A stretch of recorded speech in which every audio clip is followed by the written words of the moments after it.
What's up, everybody? Thanks for being with us. It's 12:03 p.m. in very rainy, very gray, very cold Brooklyn, New York. Copeland's nodding. Perhaps upstate is the same.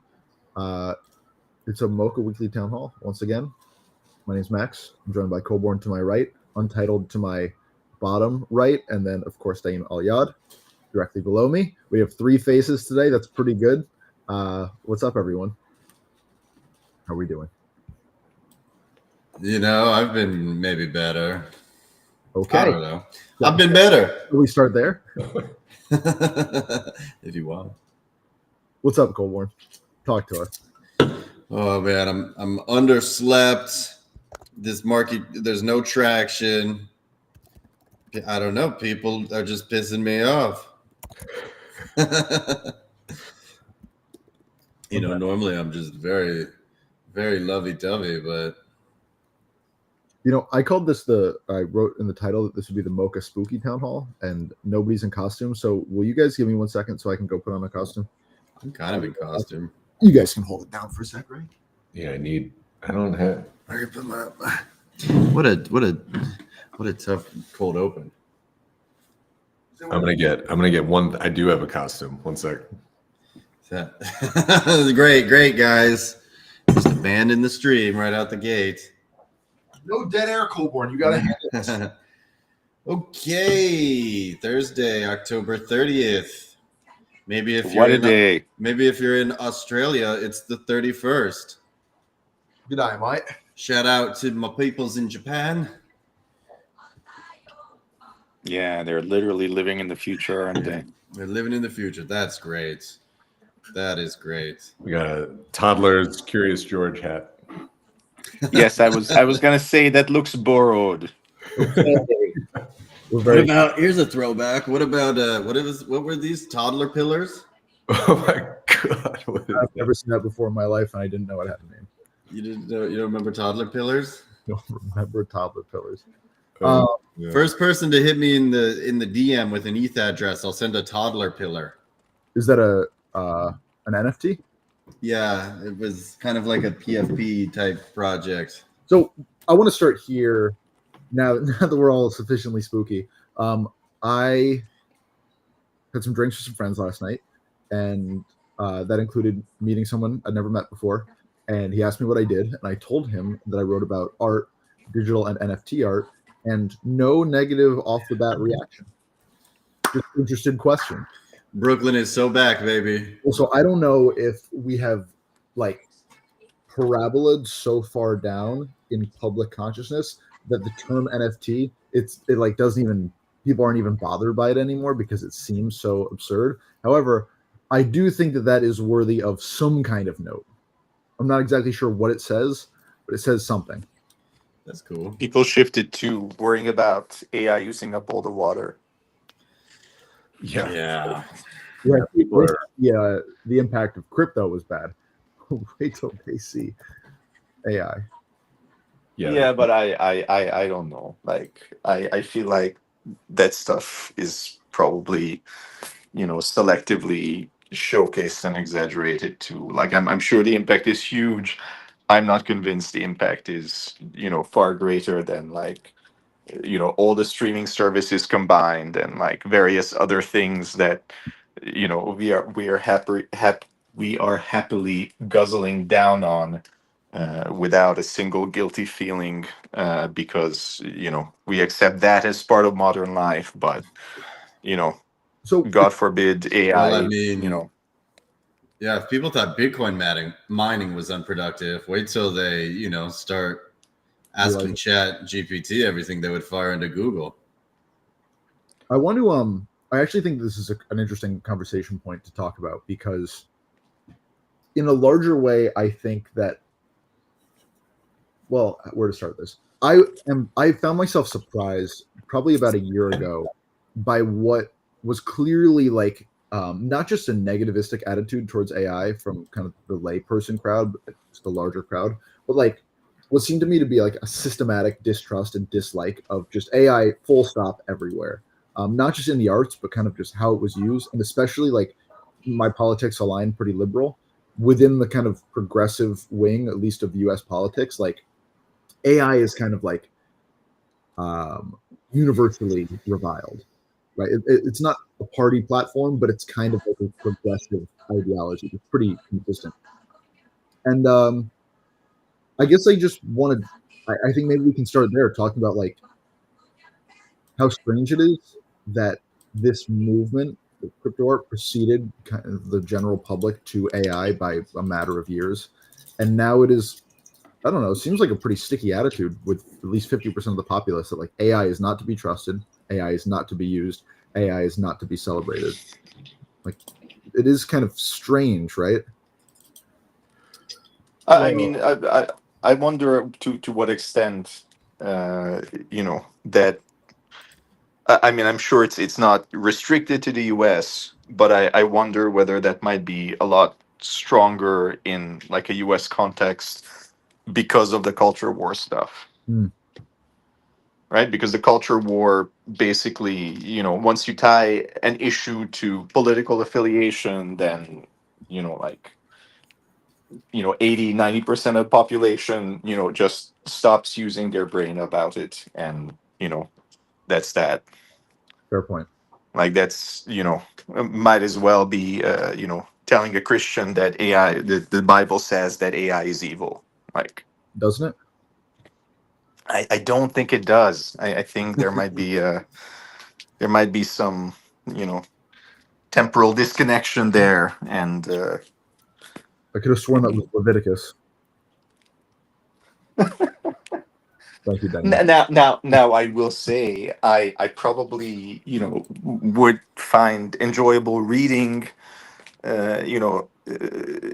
theological discussions about, whether there is stuff in scripture, whether the Judeo-Christian canon or in the Quran that, sort of oh God, I am losing my words, that is relevant to ethical considerations relating to AI.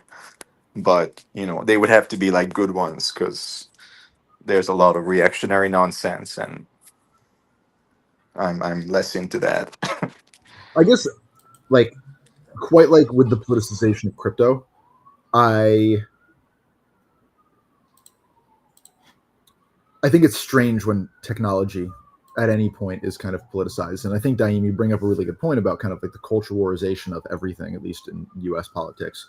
But the idea that AI would be treated not as an inevitability, not as a companion, but with like total distrust, kind of this buy-in to the apocalyptic side of AI.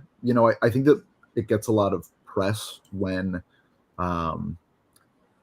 certain groups will come together and release some paper about 3 years of AI development, and it's going to lead to war, and it's going to lead to famine, it's going to lead to this, and you have these jobs reports that make certain associations, I suppose, between like a stagnant job market and the rise of AI. And like, it's not to say those two things are or aren't related, but like, it's just interesting that AI has become this kind of boogeyman stand-in within large swath of the general populace for like, oh, there's an ill that's economic. Oh, there's an ill that's sociocultural. Like, we can put AI into that role.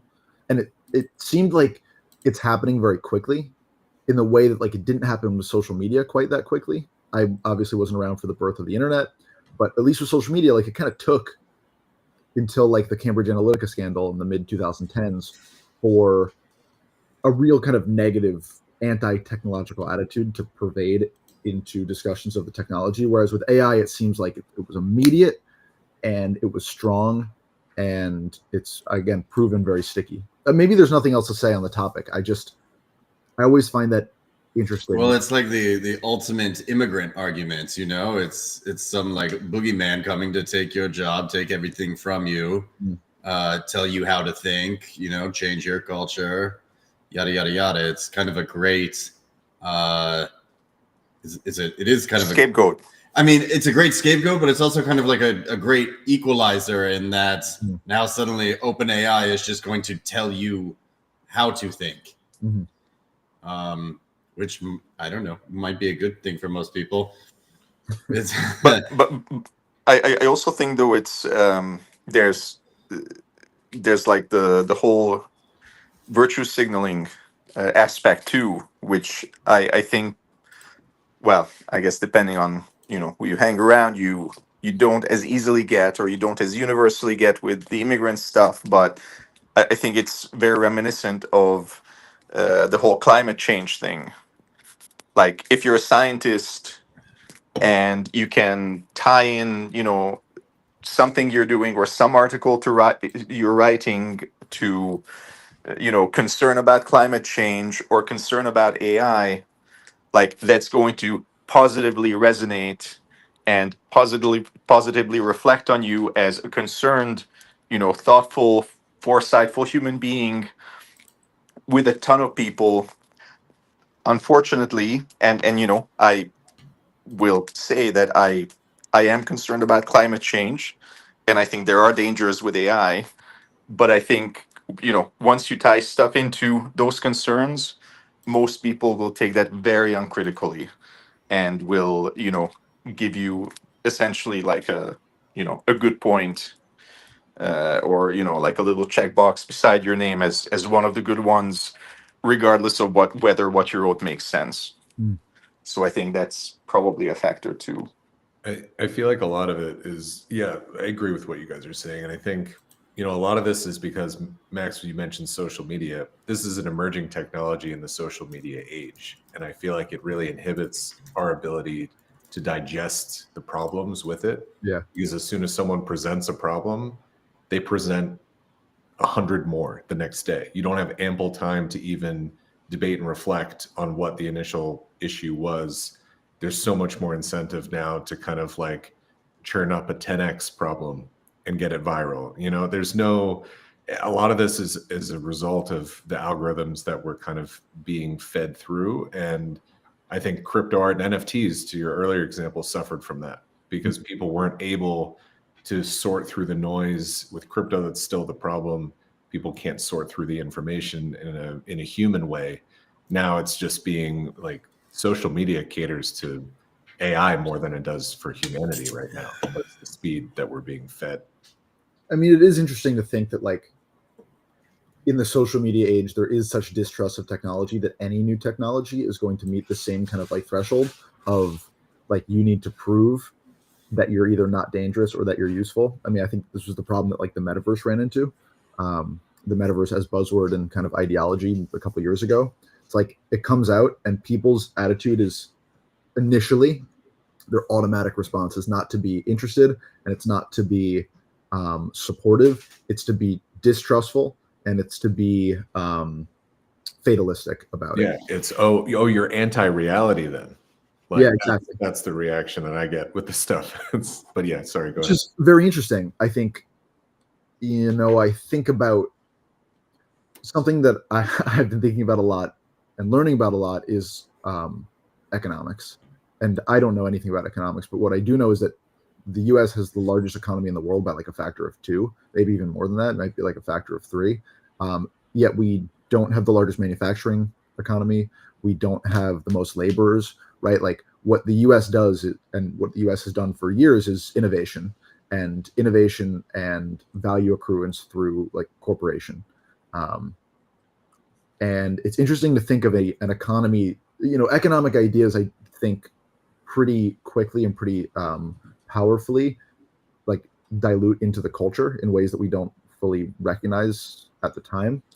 And it's interesting to think that the US as like an innovation economy and as like essentially an invention economy would have turned so powerfully towards like anti-innovation. I think that that's also not even a political stance. Look at like you have the conservative wing of the US population wants to kind of like turn back, at least the way that Trump proffers this, as like turning back to the 50s, more manufacturing, more kind of like American isolationism, less globalism, which is how America came to this point in the first place. Even if you go back to World War II with like selling arms to Europe, like globalization, the global economy is how we got to where we are. Maybe that's neither here nor there. But second of all, that like the FANG companies, maybe it's the Magnificent Seven now, the Googles, Amazons, Netflix. You got it. Facebook, yeah, all of these companies, which are all American-based companies, and are now like, NVIDIA, like as those companies go, as the world economy goes, they are putting out technologies, and there is a distrust of those technologies kind of universally, even if it's coming at it from both sides. And I think that's just a very interesting place to be in. Like now the automatic reaction is like, no more new innovations because they can't be trusted because which is such a ludicrous take. Like, what the hell is the alternative? We will stay at like 2020 level of technology for the rest of human existence. I think some people want that. Yeah. Yeah. I mean, innovation gets punished, right? Think of the Google Glass or what was it? Apple Vision Pro. Yeah. Yep. Innovation just gets punished.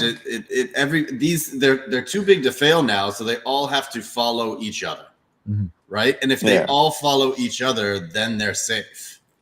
Yeah, that's interesting. There's like Neo too, right? The other day, like the robot, and people are like, "Oh, well, it's just mining personal information in your house." Well, yeah, like there are issues with that one in particular, I think. But that's the Tesla robot. No, that's through Zero X. 1X. Does it look like the Pan's Labyrinth character? Is that what you're doing? No, I like the little beady eyes. Oh, the little beady eyes. Yeah. I need my home robot to be like Chinese, or better yet, to be like, Chinese government made, because that's one actor that I couldn't care less what they know about me.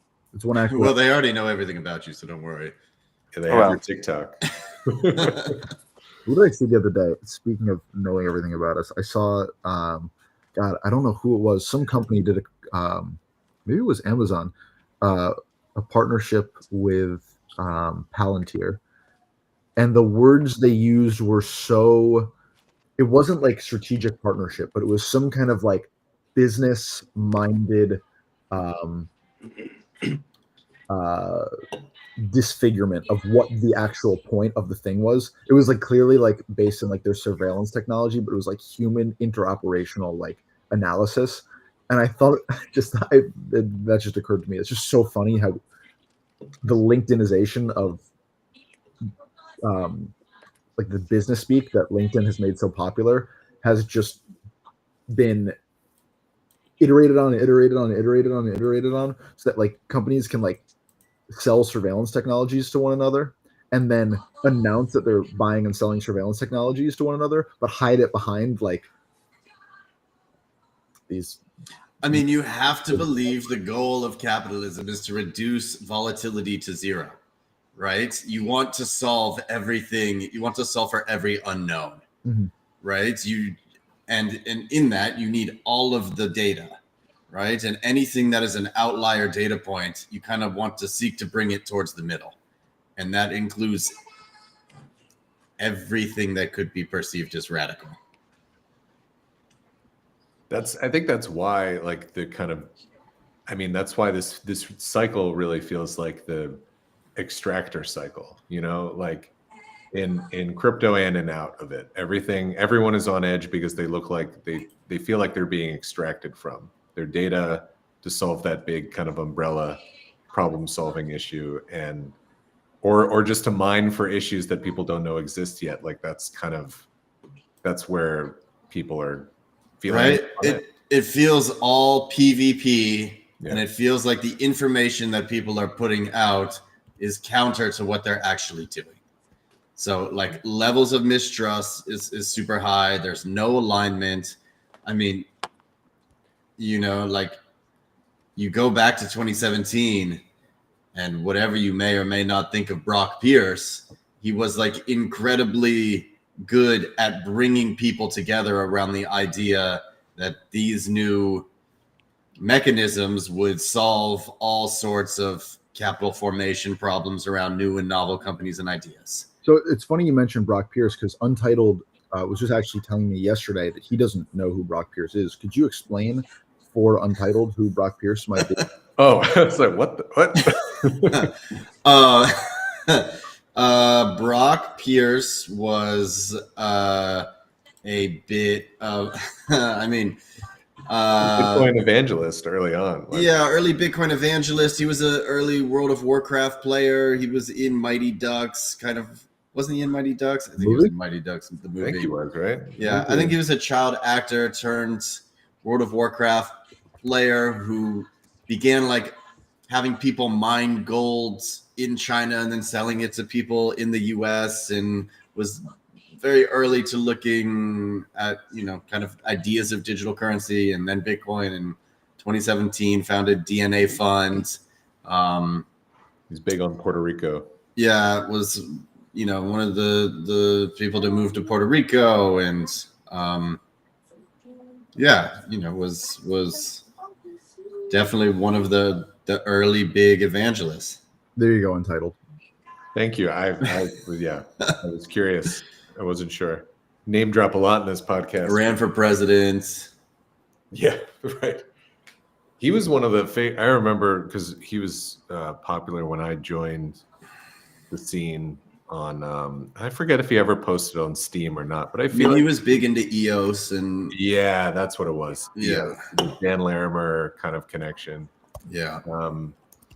Yeah. No, I mean, a lot of that stuff came out to Cambridge Analytica. Like, people were at the time, I mean, and still now obviously, but maybe to a lesser extent, who knows, worried about what they posted on social media being used against them. And that was why why I honestly hope something like Farcaster or Blue Sky, or I don't know, other things just sort of like grow. Well, that was the big decentralized narrative. Yeah. Right. That was the impetus to decentralize, is that, all of your data was controlled by these corporations. Now, like, we're so far past that.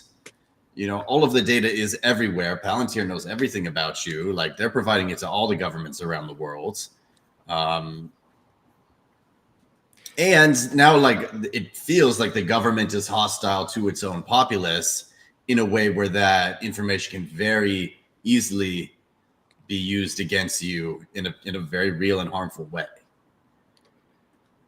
which goes back to Max's essay, which goes back to the news. So I don't know, this has been hands down the worst cycle.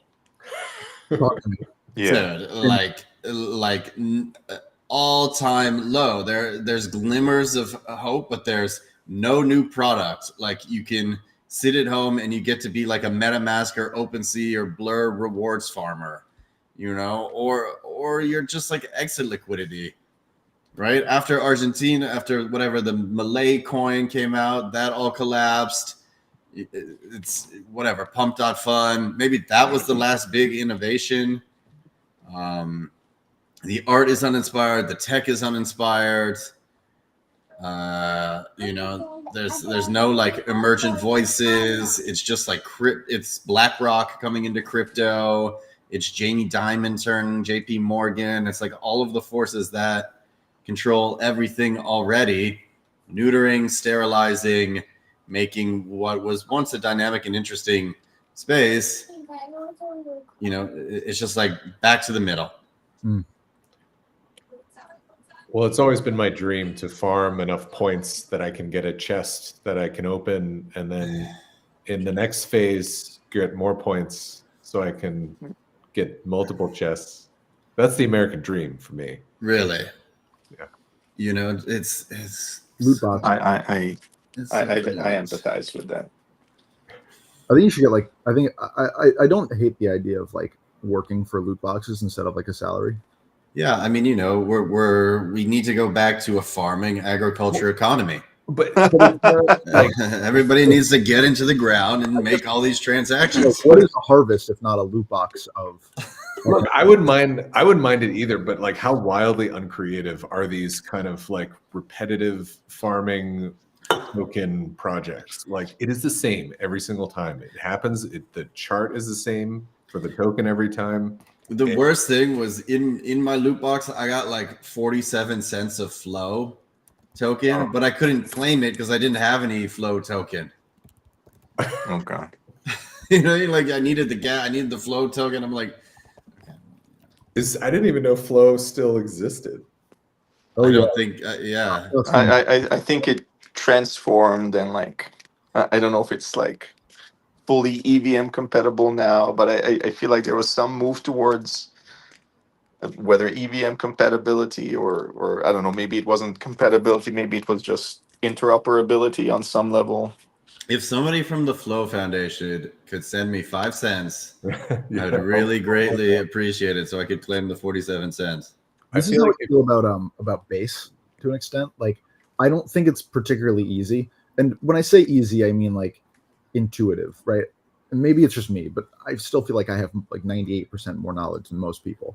Like, it's not super intuitive to like send ETH over to base, like bridge ETH to base, so then I can do things with the tokens that I have on base. Like, it's not, it's not a one-step process. I have to like find the right website. I mean, it's trustworthy. I mean, maybe it is easy. You don't feel it's easier than Solana?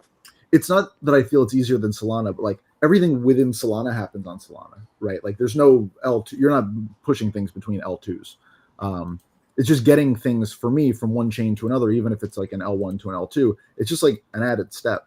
And like when Punkster first came out, I was like, oh, I should buy some Punkster. It's like, well, I have to fucking buy ETH on fucking Coinbase because I don't have any ETH, and then send that ETH to fucking my MetaMask wallet on ETH, and then send the MetaMask Ethereum ETH to Coinbase. Yeah, but you can use oh god, what's the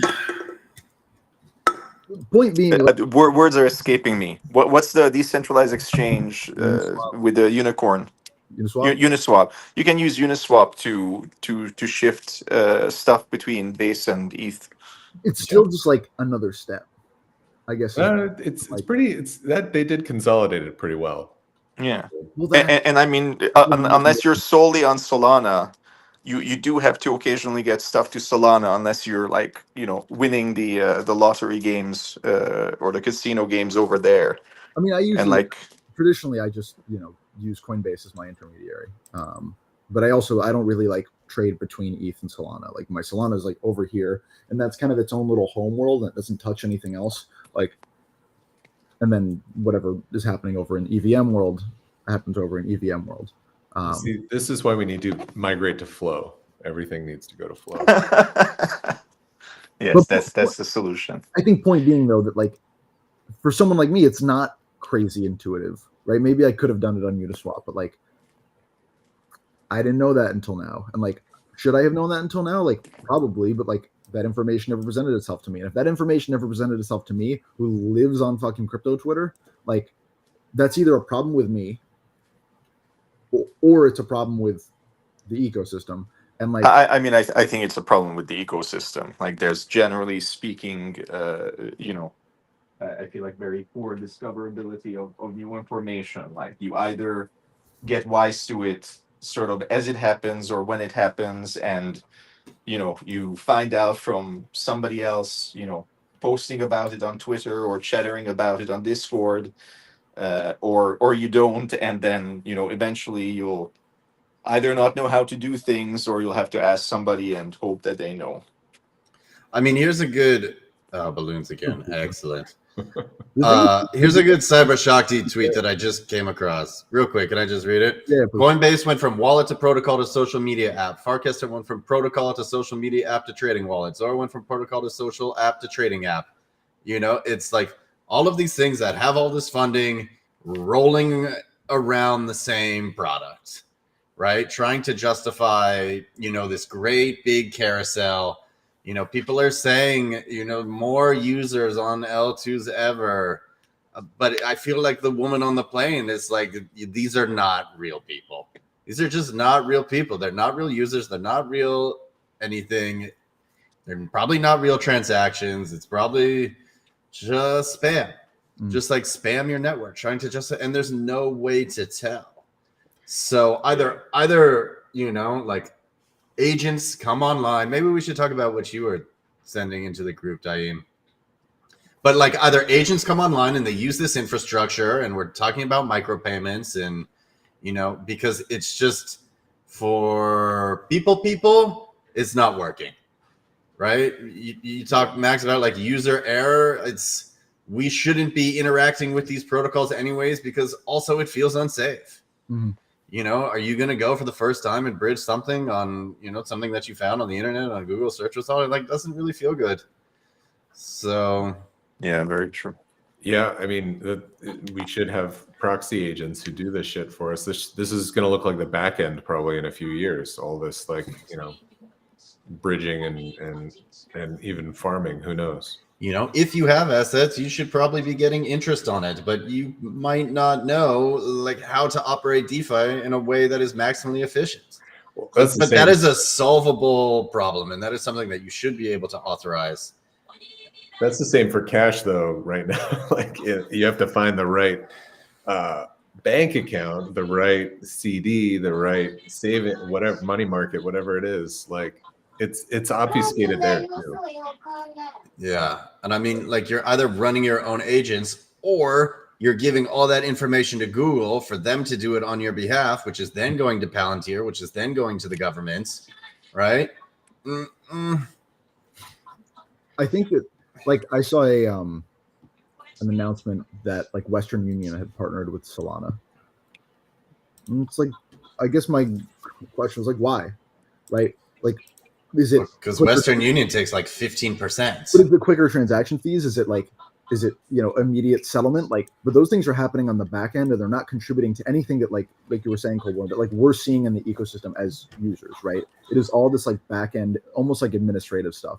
And I was sold crypto initially as like the idea of blockchain as a ledger, right? That it would fundamentally transform business, that it would fundamentally transform medicine, that it would fundamentally transform all digital media when things were affixed to blockchains.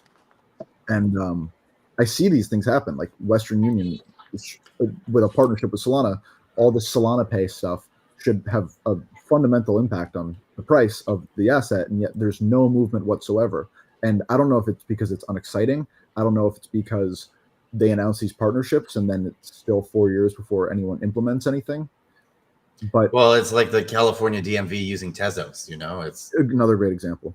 Yeah. Avalanche, right? All to say I don't know, whatever. Avalanche. Yeah. Avalanche. Tezos, one of them was using Tezos, I thought. Where are they?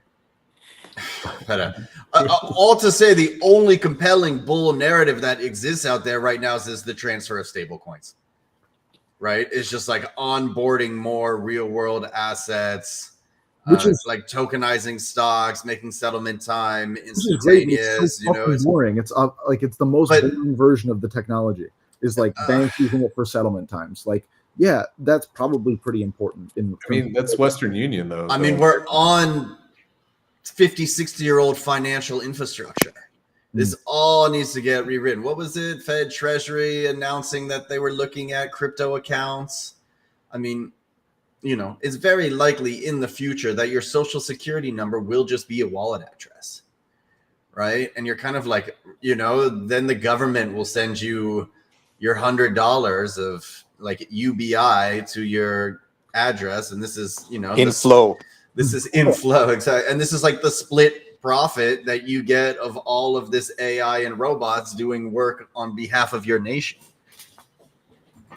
Yeah, man, that's yikes. if we don't all starve to death until then.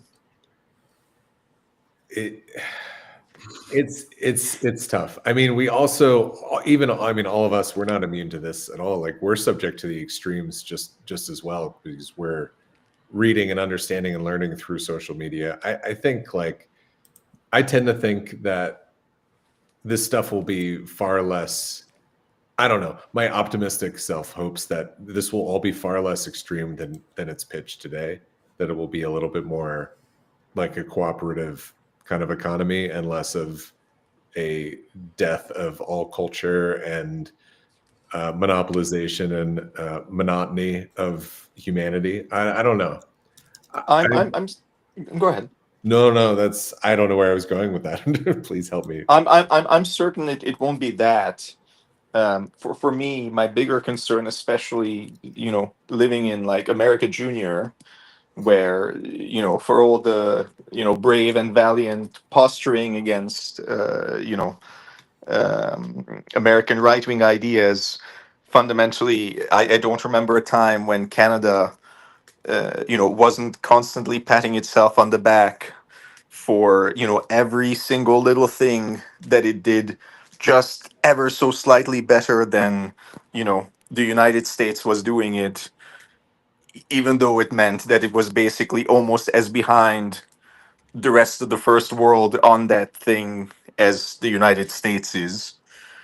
And of course, both our countries, Canada less so, but still to an extent, has the whole like, I don't know, like Red Scare thing still in the back of too many of the of the governing elites, back of their minds or in their subconscious, and whereas in a lot of the rest of the world, the idea of covering all healthcare costs and like making sure people have the ability to eat and you know their life isn't a constant unending misery are like fairly uncontroversial things. They are in fact very controversial both in the United States and again to a lesser extent but still controversial thing in Canada because people are less concerned about the idea of people starving to death in a first world country than they are about the hypothetical possibility that some percentage of the population may become very unmotivated to contribute towards the country's GDP if they start getting universal basic income.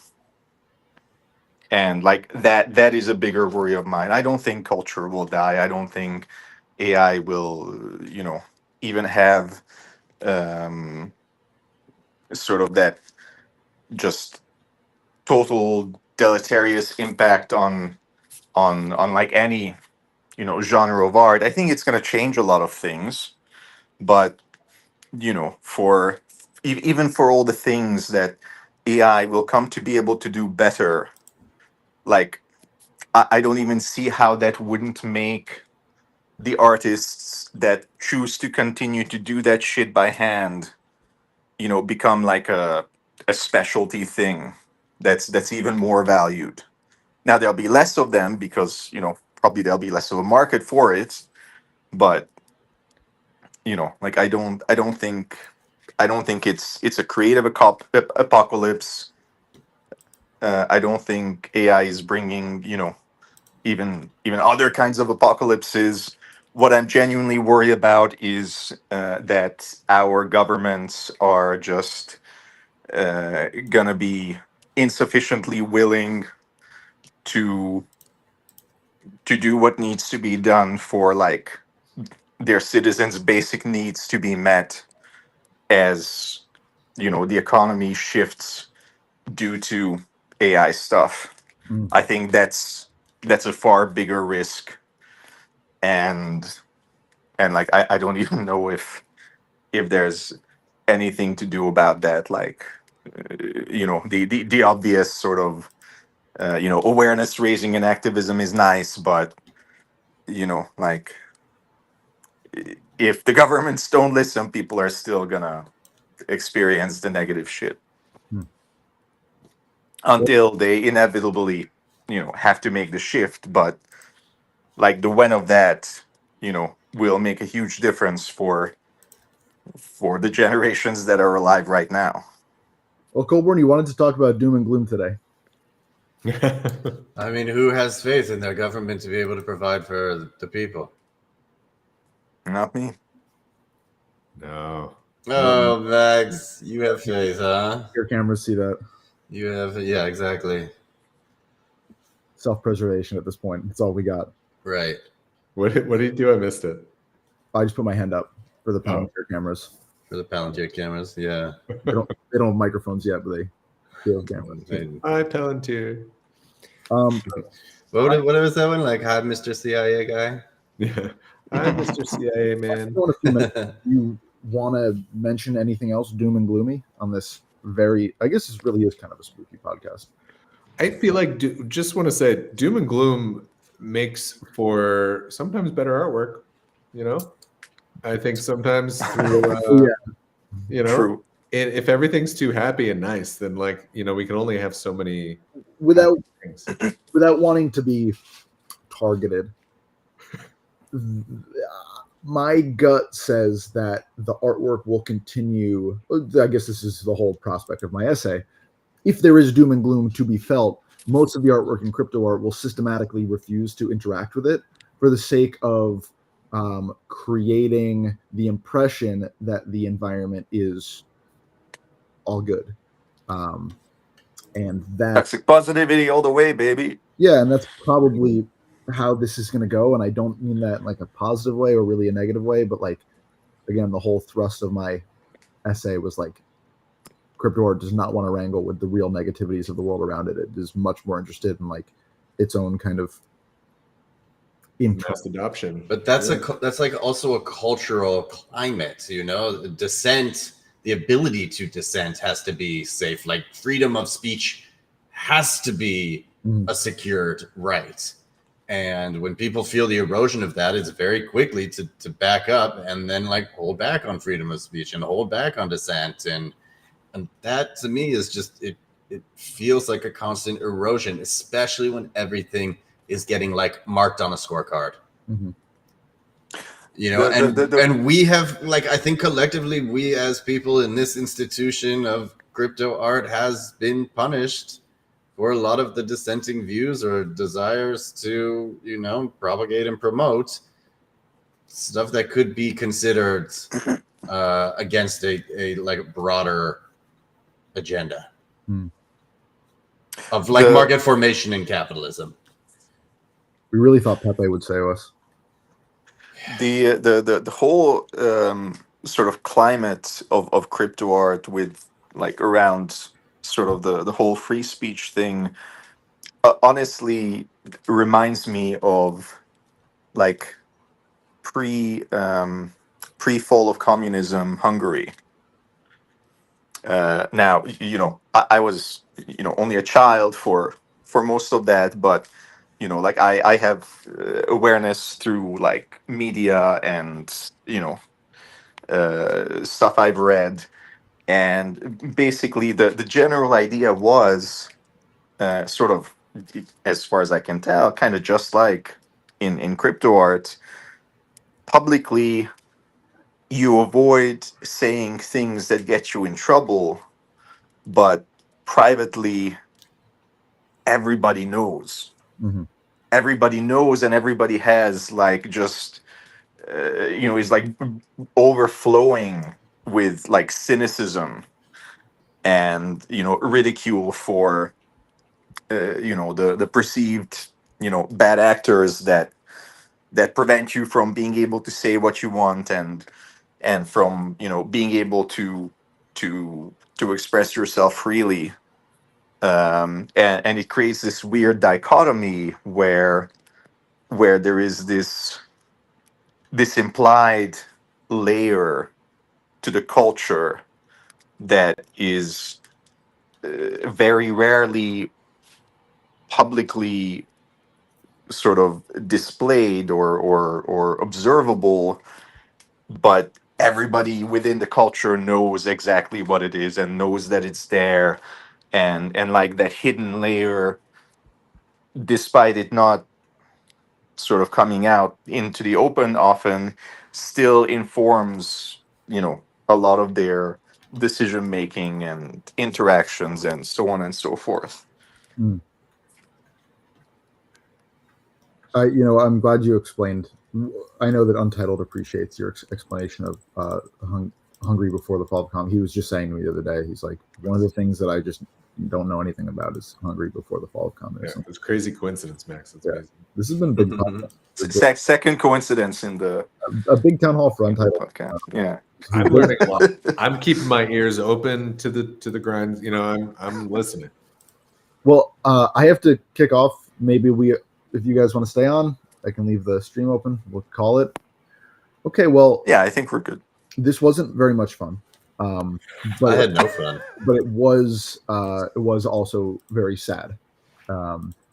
And fun and very sad. Yeah. However, it was educational for Untitled, and so not a complete loss. That's true. You know, and I appreciate it, guys. We will see everyone next week in November. Spooky season will be over, and we'll be looking positively towards community in the spirit of American Thanksgiving, which we will tell the whole story of, including some details you might not know, next Thursday. Then that's also going to be kind of sad, won't it? Save it for unboxing day. We will see everybody next week. Thank you very much for being with us, and